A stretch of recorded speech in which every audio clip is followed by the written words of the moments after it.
Hello, good evening, and welcome to our Saturday night episode of Brett's Old Time Radio Show. Thank you for joining me once again for our regular late-night visit to those dusty studio archives of old-time radio shows right here at my home in the southwest of the United Kingdom. I'm Brett, I'm your host for our Nighttime Podcast. Welcome to another episode. Been a busy old day today because, well, we've had a bunch of stuff to do. We needed to pop to Lyme Regis in order to get some fossil pictures for William's rock pools book, which was really good fun. My little William loves a rock pool, loves nature. I'm hoping that when he grows up, he'll sort of go into that field, but we'll see. He's only a young boy at the moment, and who knows? Who knows what the future holds for him? The world is his oyster. Don't forget, we've got Facebook, Instagram, YouTube, and TikTok. They're all called Brett's Old Time Radio Show. If you could give us a follow, we'll be putting loads of stuff on there so you can always see what we get up to. We're quite busy people. We get up to lots of bits and pieces. Vicky, myself, and the boys. And, of course, little Lola the puppy. But for tonight, it is time for an episode of yours truly, Johnny Dollar. This one was first broadcast on the 19th of May, 1953. It's called The Emily Braddock Matter. Wrigley's Spearmint Chewing Gum, the refreshing, delicious treat that gives you chewing enjoyment, presents for your listening enjoyment John Lund as Johnny Dollar. Hi, Johnny. Frank Preston, Baltimore Liability. Oh, hi, Frank. How's it going? Okay, I guess, Johnny. Say, you tied up? No, not at the moment. What is it? A bad check artist out on the West Coast has been giving us a lot of headaches lately. Uh-huh. Hotel in Monterey, another one at Santa Cruz, and this morning I had a wire from one of our clients who runs a place in Santa Barbara. $4,500 worth of claims already, and all in 5 days. Sounds like a very busy man. That's something else. It isn't a man, it's a woman.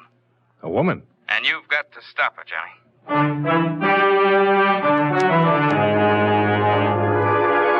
the makers of Wrigley's Spearmint Chewing Gum bring you John Lund in another adventure of the man with the Action-Packed Expense Account, America's fabulous freelance insurance investigator. Yours truly, Johnny Dollar.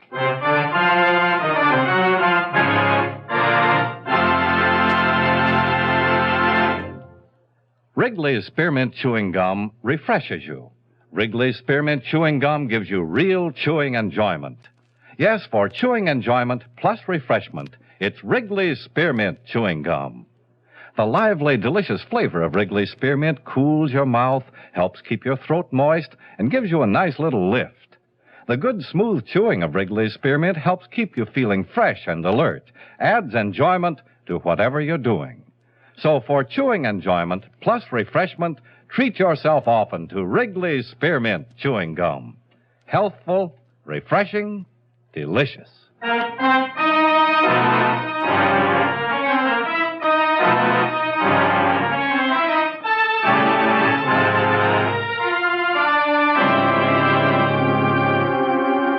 Expense account submitted by Special Investigator Johnny Dollar to the Baltimore Liability and Trust Corporation, 418 Virginia Boulevard, Baltimore, Maryland. The following is an accounting of expenditures during my investigation of the Emily Braddock matter. Expense account item 1, $158.16. Plane fare and incidentals, Hartford to Santa Barbara.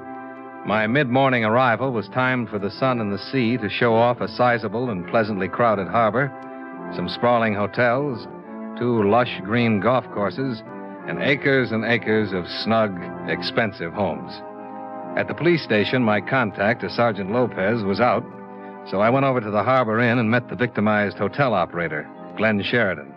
Tall, gray-haired, slacks, sports shirt, suntan, and sandals. On the face of it, you'd think I'd been in the hotel business 20 minutes instead of 20 years, the way that woman took me.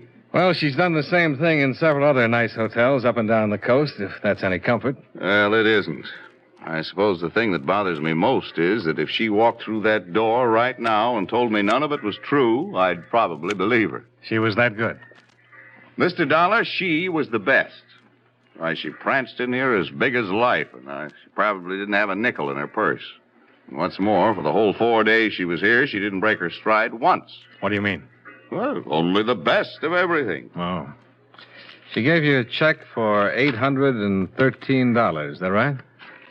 Painfully right. Mm-hmm. And I took it, no questions.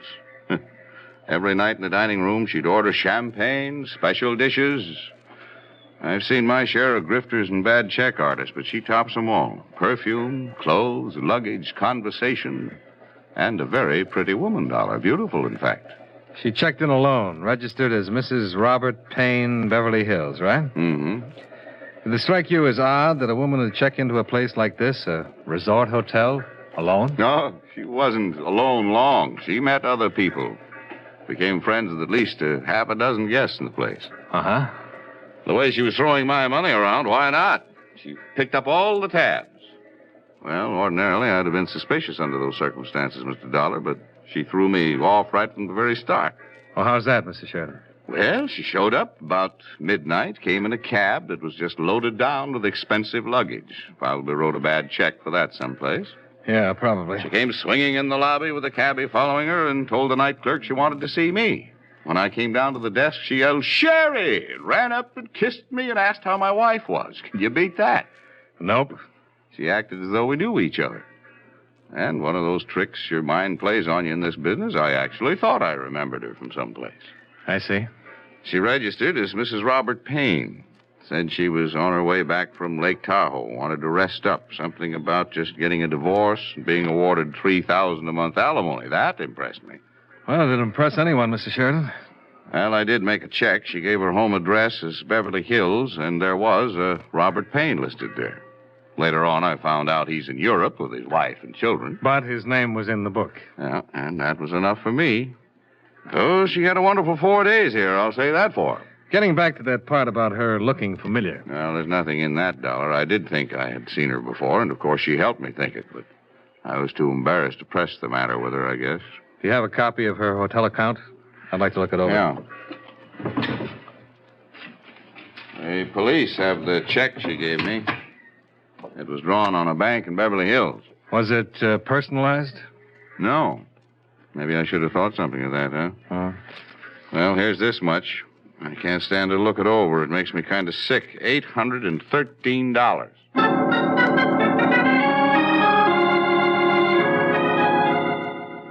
I spent another hour with Mr. Sheridan as he distastefully covered the items on the bill she'd paid with a bad check. Later that afternoon, I met with Sergeant Lopez, who reported a woman answering the same description had passed bad checks in Burlingame, Santa Maria, and Ojai.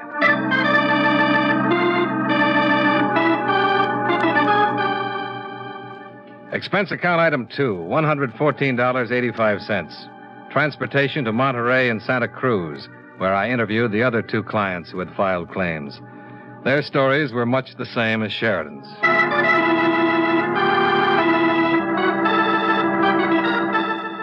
Expense account item 3, $4.15. Long-distance phone call. That you, Johnny? Yeah, Frank.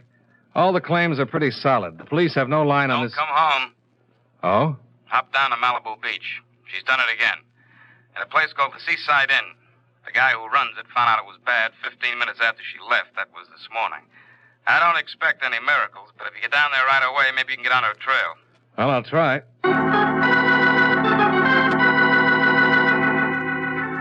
Expense account item 4, $38 even. Transportation Santa Barbara to Malibu. I didn't even bother to listen to a disgruntled hotel proprietor repeat a story I knew so well, who went directly to the sheriff's station and Sergeant Pell's. Well, that's about the picture. She was at the inn for 4 days and checked out this morning. She used the name Bradley. Ellen Bradley. She can't be too far ahead of you now. No?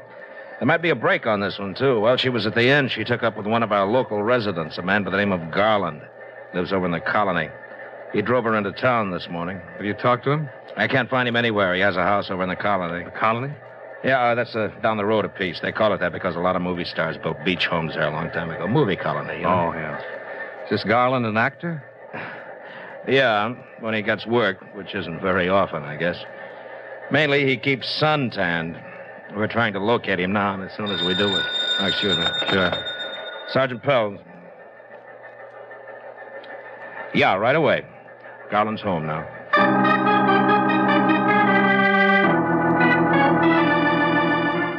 I went with Sergeant Pell's to talk with Garland, who was in trunks and sunglasses in front of his house. A healthy, muscular, handsome man in his mid-30s. He was a little stunned by the news we brought him. Ellen, a phoning? Sergeant, are you sure about this? Well, you can ask the man at the Seaside Inn. He got the check. And Mr. Dollar here's been looking all over the state for it. Well, come on, let's go up into the house. All right. I thought I knew her pretty well. Did you meet her out here, or did you know her before? Oh, I met her at the Seaside Inn the first night she was here. Go ahead. Thank you. Now, sit down. Like something to drink? No, thank you. Not now, thanks. Understand you drove her into Los Angeles. That's right. I took her in this morning. Where did you take her? The Beverly Glen Hotel. Did she check in there? No, she just dumped all her luggage. She told me she didn't know whether or not she'd have to go to Chicago tonight. Something about a house she owned there that had to be rented or sold. Did you leave her there? No, she made a phone call. Said she had to meet her lawyer. Yeah? She say where? Yeah, a bar in Hollywood. Topper on Coenga. So I drove her over there and left her. When was this? Oh, 3 hours ago, about 1 o'clock, I guess. How was she dressed? Black strapless job. Uh-huh. Did she mention any names? Tell you anything about herself? Yeah, she told me that 6 months ago, a little 2-year-old boy was killed in an automobile accident. She said that was the thing that broke up her marriage to this Bradley guy. Uh-huh. Said she needed to believe in something again, that she needed someone to believe in her. Well, I figured her for a pretty nice person, just having a little fling. Even with what you've told me, I believe that part of it. Why? Because she told me, and she cried a little when she was telling me. Oh, I don't care how you look at me. I don't think anyone could invent a story that tragic without some sort of basis. Well, maybe you've got a point, Garland, but a good liar can see a story in a newspaper, adapt it to his own needs, and maybe even cry a little about it. Well, I still believe it. You know, Mr. Dollar, you ought to try believing what people tell you sometime. Yeah, I'll try it. Next time I have 2 weeks off. What? In my business, they call that a vacation.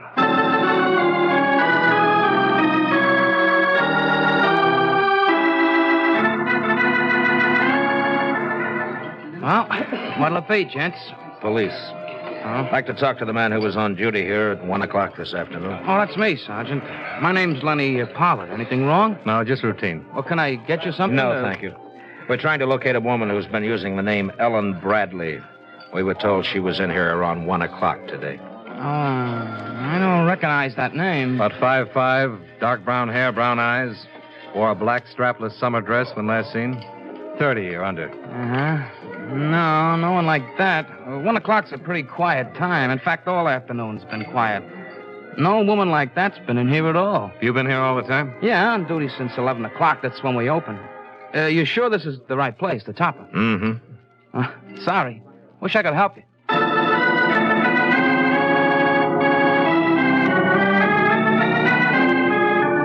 When we got to the Beverly Glen Hotel, a worried clerk was still wondering what to do with the 14 pieces of luggage Ellen Bradley had left there earlier. No, she hadn't phoned in and given him any instructions. No, she was not registered at the hotel.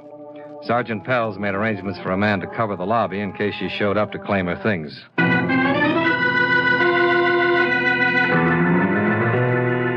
By 8 the next morning, the Central Identification Bureau in Sacramento made a positive identification on a thumbprint taken from her room at the Seaside Hotel.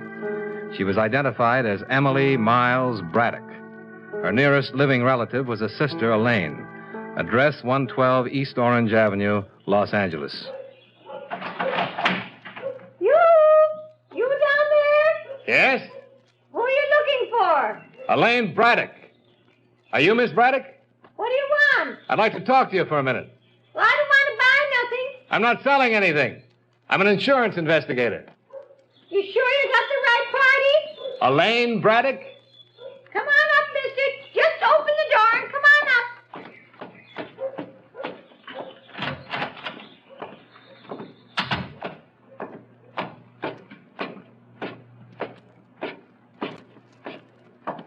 Come on in. You wanted to see me, here I am. What do you want to see me about? The gray-haired woman who had cackled at me from the second story was sitting in a wheelchair by the window. My name's Johnny Dollar. I'm here about your sister. Oh, Emily, huh? Yes, we're trying to find her. Has she been around here? We know she's in the Los Angeles area. Emily was here a little bit yesterday afternoon. Where she's gone now, I don't know. Have no idea. How long was she here? Oh, she stayed maybe 2 or 3 hours. I hope I don't ever see her again. She's no good. Well, how did she get here? By car? Cab? I don't know. Just standing at the door yesterday, the same as you, all of a sudden. Well, how did she leave? Walked. Tried to borrow some money from me, but I wouldn't give her none, so she had to walk. Did she make any phone calls or see anybody else while she was here? Well, she made a call. Any idea who it was? No. Did you happen to hear anything she said on the phone? No. Showing up here just like that after not writing or letting me hear from her all the time she was away. Getting herself in trouble with the police. Being in jail. 10 years ago when I got hurt, she promised she'd take care of me. Look how she's done it. I have to live on the county. You know that? I got to live on the county, and nobody cares about me. Is she in bad trouble? I'm afraid so. Well, how bad is it, mister? Oh, 10 years, maybe. 10 years? 10 years? Yeah, 2 was bad enough, but 10. What'd you say your name was? Dollar. Mr. Dollar, I hope you don't catch her. Even if she killed someone, I hope you don't catch her. And I hate her. You're only young a little while, and that's all you got. 10 years in prison, and she'd come out worse off than I am.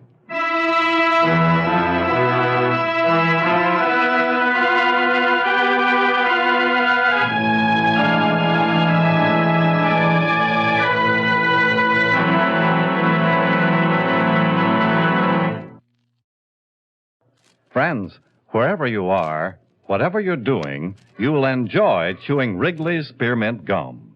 Chew Wrigley's Spearmint while you're working. The lively, full-bodied flavor of Wrigley's Spearmint gives you a refreshing little lift. The smooth, pleasant chewing of Wrigley's Spearmint Gum helps keep you feeling relaxed and satisfied. Makes your job seem easier. Chew Wrigley's Spearmint Gum in your home, when you're out walking or driving, when you're enjoying sports and other activities. Wrigley's Spearmint Gum tastes good anytime, and the natural chewing aids digestion and helps keep your teeth bright and attractive. Yes, wherever you are, whatever you're doing, you'll enjoy chewing Wrigley's Spearmint Chewing Gum.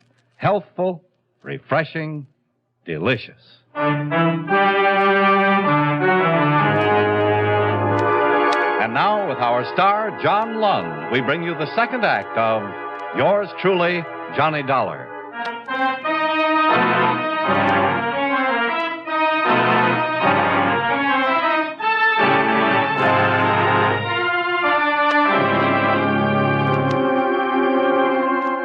That afternoon, a follow-up came on Emily Miles Braddock. The completed folder included a mug shot that showed a woman of 30 years with dark brown hair, wide-set eyes, a well-formed nose and mouth. I took it with me when I went back to see Tom Garland. Oh, hi. Hi. Mind if I come in? Well, what now? Your friend. Well, what about her? I've been thinking about what you told me about her yesterday. That's nice. Here. Take a look at this. That's her, isn't it? Yeah, that's her. Can we talk now? Okay, come on in.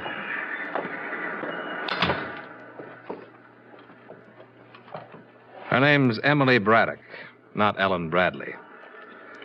Up until 2 months ago, she was in the State Correction Home for Women, serving a 2-year term for grand theft. Here, take your picture back. I'm not pushing my weight showing it to you, Garland. But you're a little stubborn about what you want to believe about her. If she lost a baby, as she told you, she was in prison when it happened. I thought I'd better prove this lie. All right, so you proved it. You mind if I sit down? No, help yourself. Thanks. Well, do you have anything else to tell me? Well, I suppose I do, since you don't seem to want to tell me anything. I've been on this case almost a week now. In that time, I've talked to 8 different men who have met Emily Braddock, and 1 woman who knew her by her real name and for what she really is. Garland, every one of those people came out on the short end of things with her. Just a minute, I've Dollar, looked at this mug shot.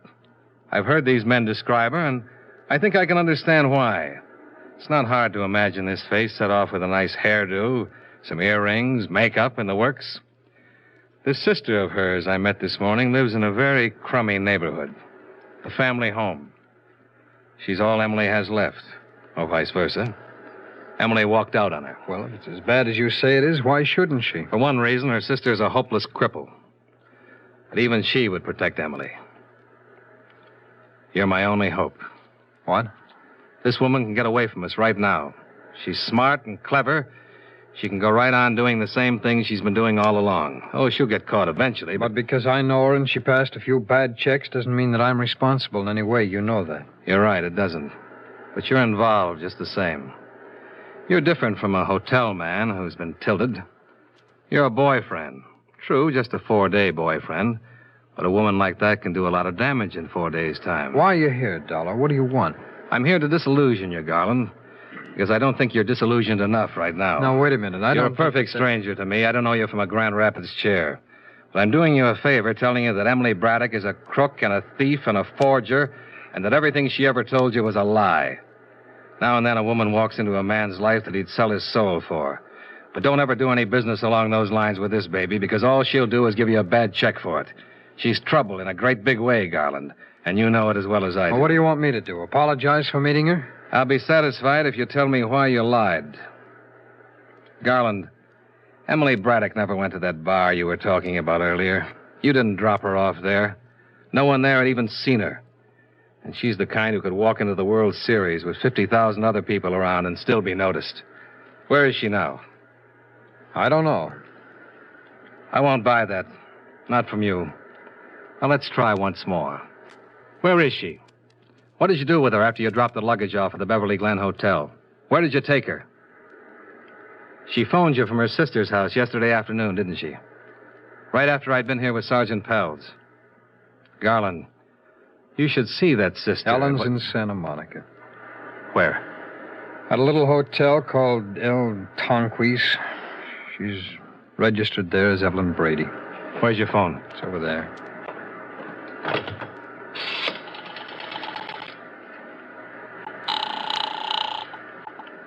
Operator. Sheriff's office, please. Thank you.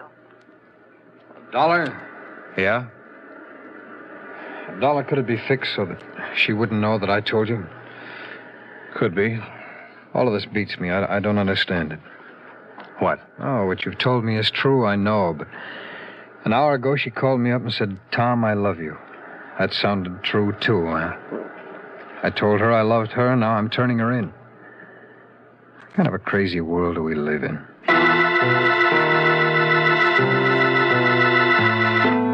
20 minutes later, Sergeant Pelz and I were in the rickety elevator in the El Tonquis Hotel, a place as dingy and old as the Spanish name it bore. A little different from the swank hotels where our suspect had lived so gaily. Pelz was thinking of it, too. Yeah, some joint this is. Yeah. What was it, 518? Yeah, it's down this way, I think. This one kind of harpoons you a little, huh? Yeah, I suppose so. There are a lot worse things than passing bad checks and telling lies. But the way she handled it, no one even raised an eyebrow. Yeah. I heard it.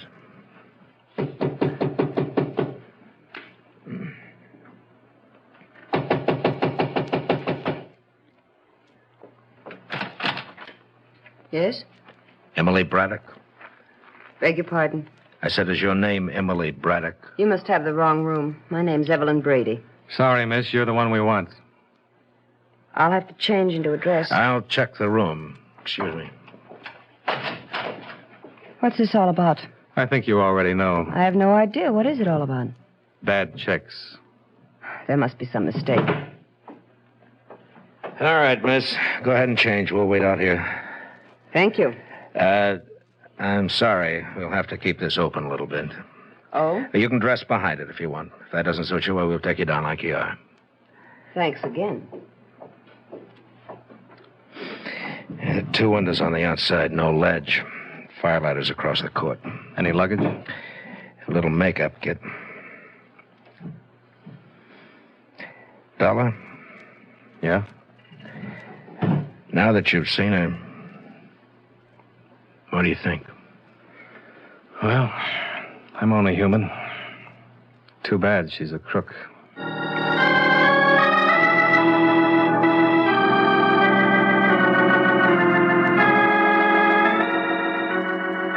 Emily Braddock was held at the sheriff's office in Malibu.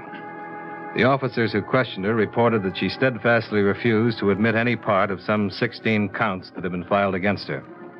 I wasn't surprised to learn this, but I was surprised when she sent word that she'd like to see me before I left town. Hi.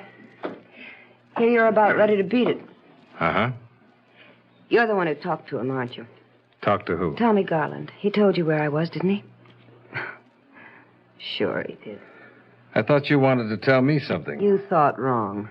The same as all these others around here. I'm not going to tell you or anybody else anything.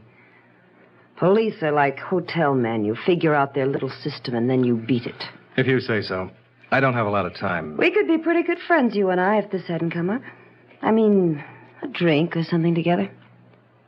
We'd have looked nice. Now, look, Emily. You're the one who got him to tell where I was. And he asked you to fix it so I wouldn't know. Oh, yeah, Tommy would do that, I know.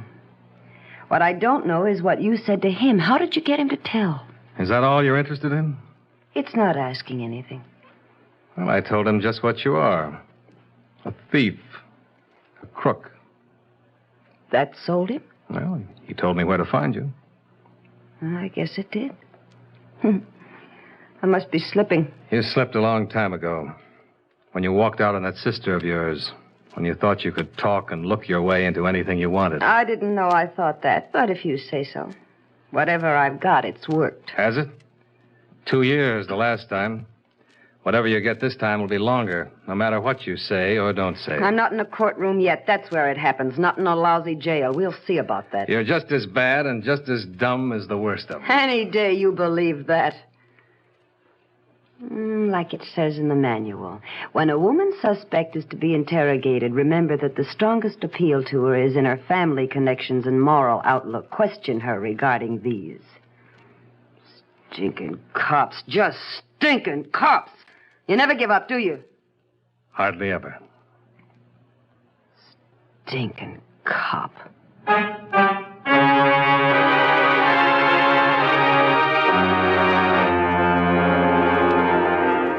Emily Braddock goes to trial next month. I won't be there, but 6 clients of Baltimore liability will be.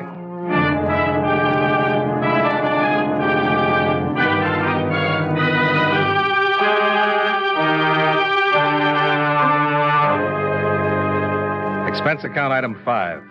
Miscellaneous, $265. Item 6, same as item 1, transportation back to Hartford. Expense account total, $738.32. Remarks. The next time I go after a check artist, I hope it isn't a good-looking woman who feels that there's no one in the world she can't dominate. This last one scared me, even if she was behind bars. Yours truly, Johnny Dollar.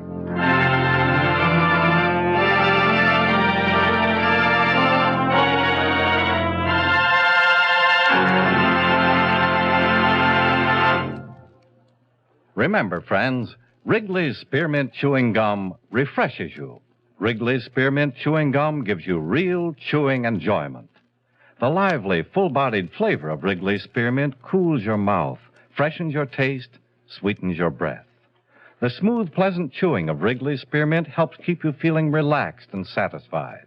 Makes whatever you're doing more enjoyable.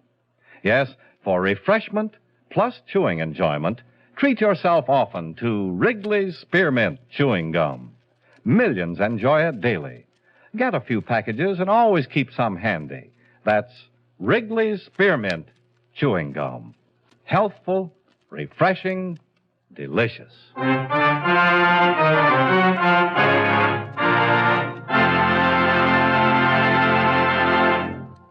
Yours truly, Johnny Dollar, brought to you by Wrigley Spearmint Chewing Gum, stars John Lund in the title role and was written by E. Jack Newman with music by Milton Charles. Featured in tonight's cast were James McCallion, John McIntyre, Bill Conrad, Stacey Harris, Jeanette Nolan, and Joan Banks. Yours truly, Johnny Dollar, is produced and directed in Hollywood by Jaime Del Valle.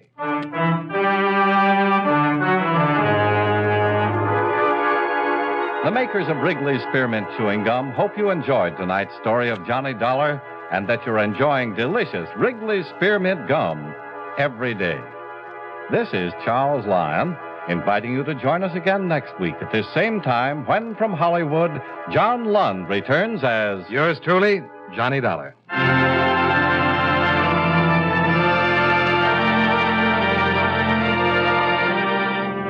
This is the CBS Radio Network. Welcome back. Hope you enjoyed our latest adventure with insurance investigator Johnny Dollar. And don't forget, we'll be back tomorrow with The Man Called X going live at 5 p.m. UK time. Thanks for listening. I'll be with you 7 days a week, each and every week. And I'll see you tomorrow on Brett's Old Time Radio Show. Love you. Bye.